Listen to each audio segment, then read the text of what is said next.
आज की कहानी 26 साल पुरानी है। कहानी जम्मू कश्मीर से शुरू होती है।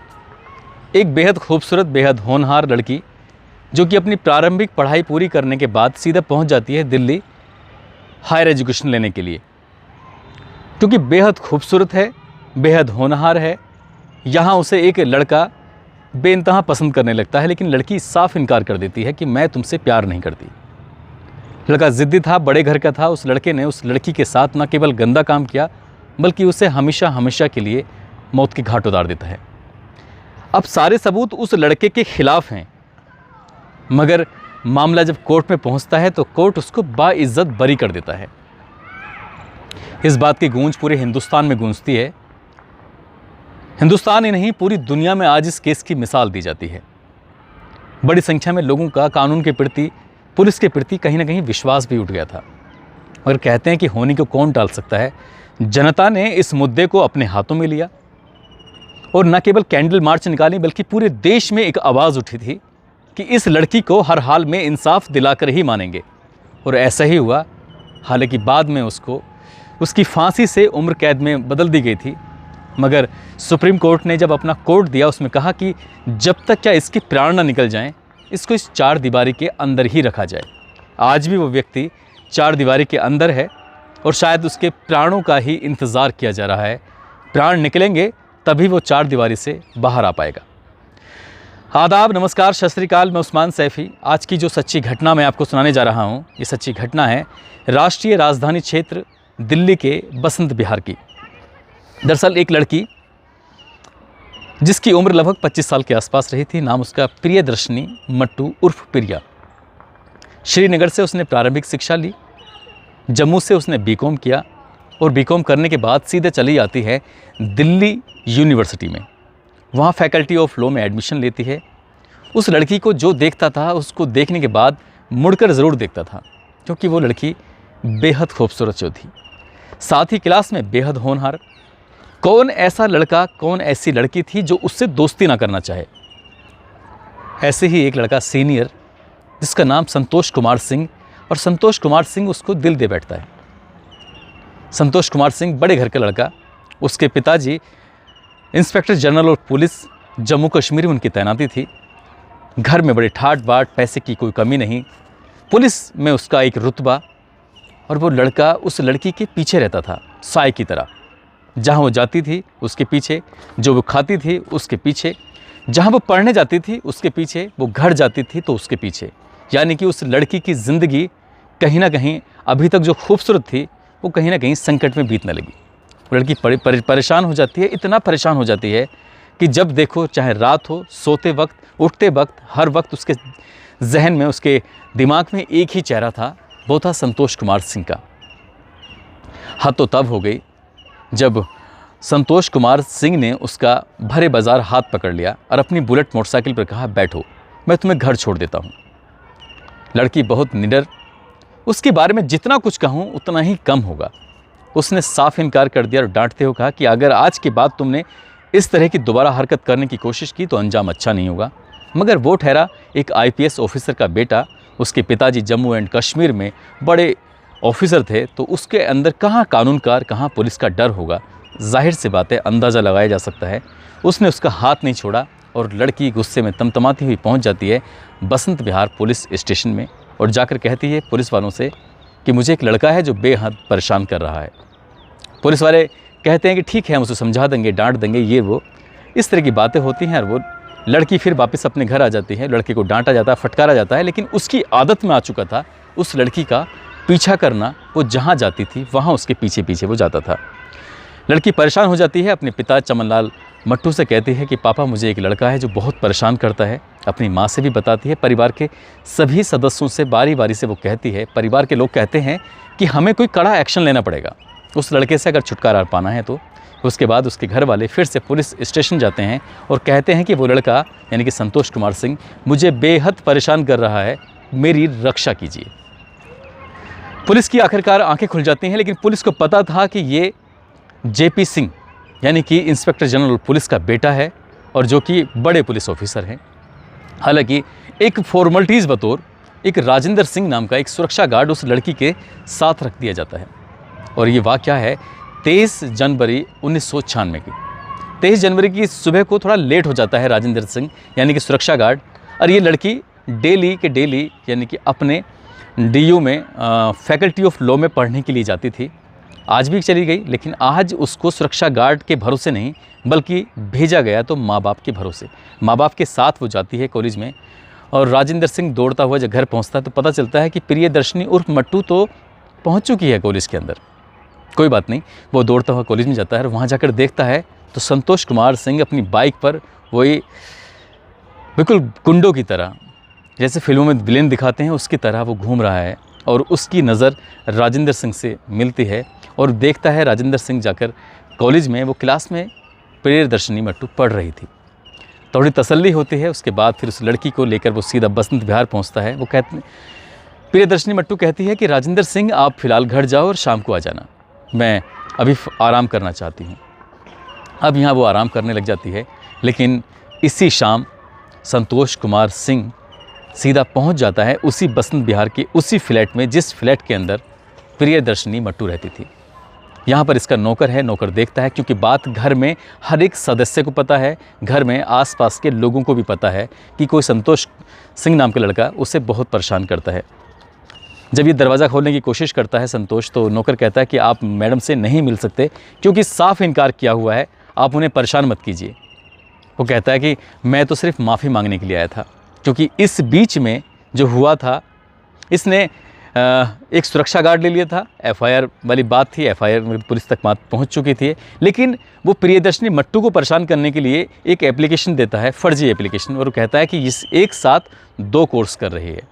हालांकि प्रियदर्शनी मट्टू जब इस मामले की जांच कराती है तो जांच में वो निर्दोष पाई जाती है, और उसका जो ये मामला था, ये शिकायत ही लगातार चल रही थी। इसी शिकायत के बहाने वो कहता है कि मैं अपनी शिकायत वापस ले लूँगा और प्रिया से कहना कि मुझे माफ़ कर दे, मैं माफ़ी मांगने के लिए आया हूँ। नौकर बाज़ार चला जाता है किसी काम से, लड़की अंदर रह जाती है और वो अंदर जाता है और सीधा जाके चटकने लगाता है।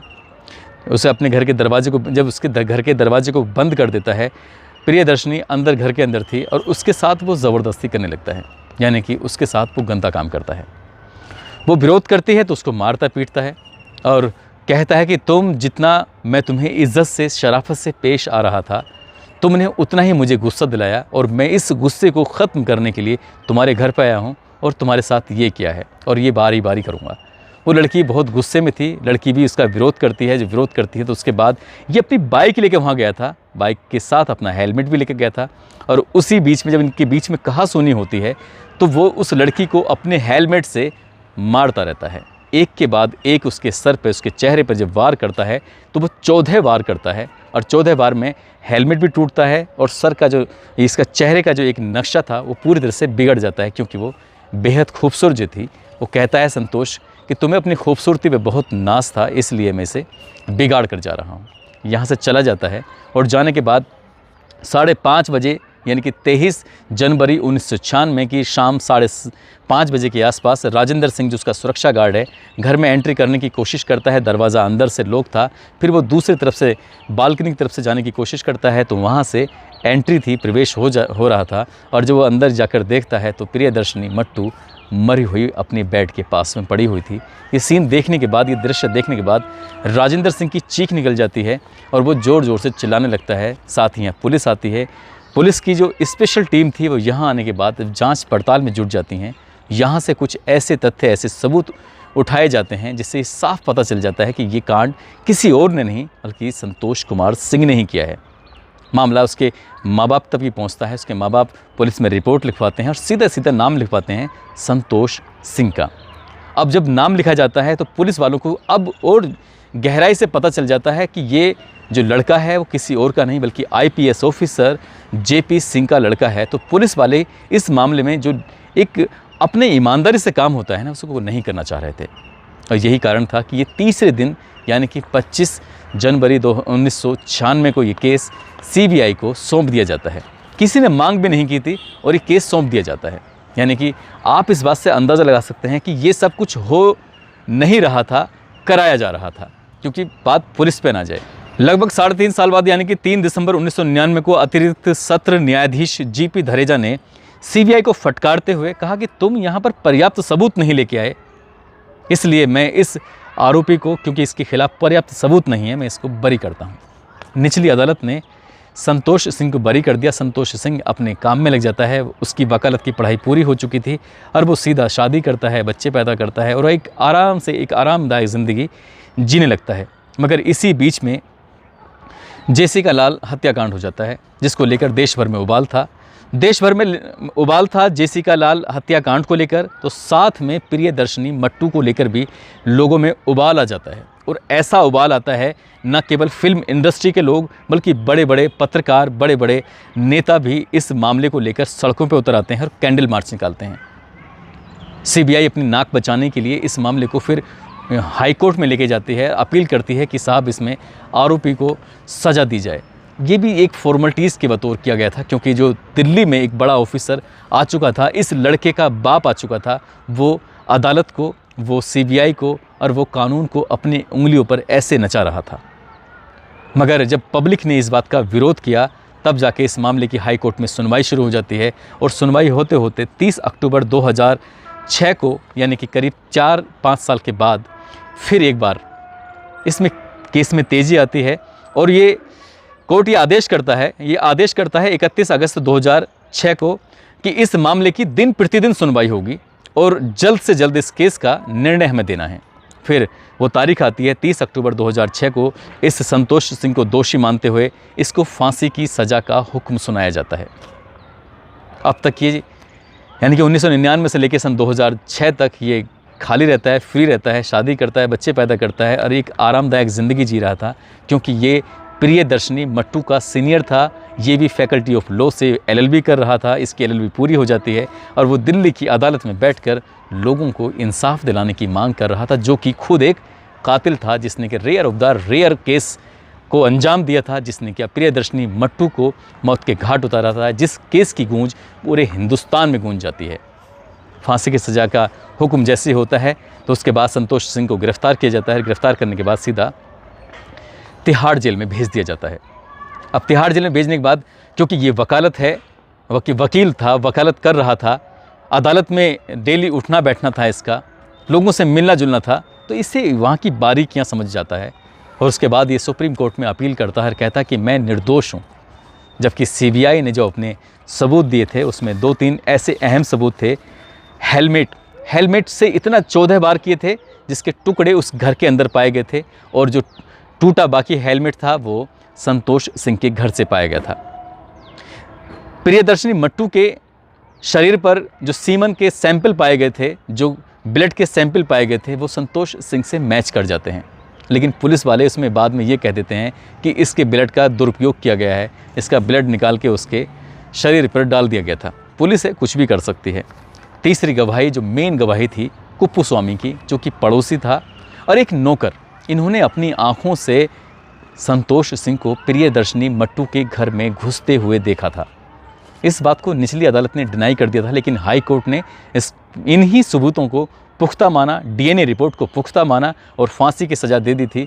मगर संतोष सिंह को इस सज़ा से लग रहा था कि अब वो बचने वाला नहीं है, इसलिए उसने अपना पैंतरा अपनाया और सुप्रीम कोर्ट चला जाता है। सुप्रीम कोर्ट में जिस मामले की सुनवाई होती है, हालांकि सुप्रीम कोर्ट इस मामले को रेयर ऑफ द रेयर नहीं मानता, लेकिन ये मानता है कि हाँ, इसमें एक लड़की की हत्या हुई है। और सुप्रीम कोर्ट 6 अक्टूबर 2010 को, यानी कि लगभग इस लड़की की हत्या के 14 साल के बाद फिर एक तीसरी बार सुनवाई होती है। और सुनवाई में कहते हैं कि हम इसको फांसी नहीं देते, फांसी की सज़ा नहीं बल्कि उम्र कैद दी जाती है। और ये व्यक्ति, यही संतोष सिंह, ये IPS का बेटा, तब तक सलाखों के पीछे रहेगा जब तक क्या इसके प्राण नहीं निकल जाते। जब ये वाली बात आती है, तब जाकर संतोष सिंह की नींद, जो अभी तक उसे एक गुमान था, उसे अपने बाप का, अपने पैसे का, अपनी ताकत का, वो कहीं ना कहीं चकनाचूर हो जाता है। लेकिन वो बहुत शातिर, लेकिन उसके शातिरपने का अंदाज़ा आप इसी बात से लगा सकते हैं कि उसने जेल में रहते हुए कई तरह की पढ़ाई की, कई तरह के कोर्स हासिल किए, और वो किसी न किसी बहाने से पैरोल पर हमेशा कोई ना कोई बहाना करके वो वापस बाहर आ जाया करता था। लेकिन वो कब तक बाहर आएगा, ये आप सहज ही अंदाज़ा लगा सकते हैं।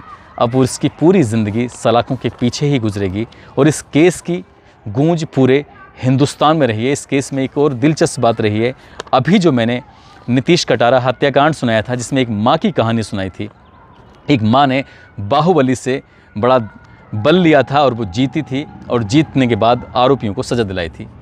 सेम टू सेम इस केस में भी ऐसे ही होता है। यहाँ पिता ने जम्मू एंड कश्मीर से हर तारीख पे वो दिल्ली आते थे, उन्होंने एक भी तारीख को मिस नहीं किया और आरोपी को सज़ा दिलाकर ही माने, जबकि पुलिस वाले बड़े बड़े लोग कहीं ना कहीं इनके साथ दे रहे थे, इनका सपोर्ट कर रहे थे। तो चमन लाल मट्टू को सैल्यूट तो बनता ही है। एक पिता को पिता हो तो ऐसा हो जिसमें आरोपी चाहे कितने ही ताकतवर, कितना ही हिम्मत वाला क्यों ना हो, अगर आप पूरी ईमानदारी, पूरी शिद्दत से अपने काम को अंजाम देंगे तो दुनिया की कोई ताकत आपको हरा नहीं सकती है। चमन लाल मट्टू ने भी अपनी बेटी को इंसाफ दिलाकर ये साबित कर दिया कि जीत हमेशा ईमानदारी की ही होती है। दोस्तों, इस कहानी को, इस किस्से को सुनाने का उद्देश्य किसी को परेशान करना नहीं है, किसी का दिल दुखाना नहीं है, बल्कि आपको जागरूक करना है, आपको सचेत करना है। आप जहाँ भी रहें अपना ख्याल रखें, सुरक्षित रहें। जय हिंद, जय भारत।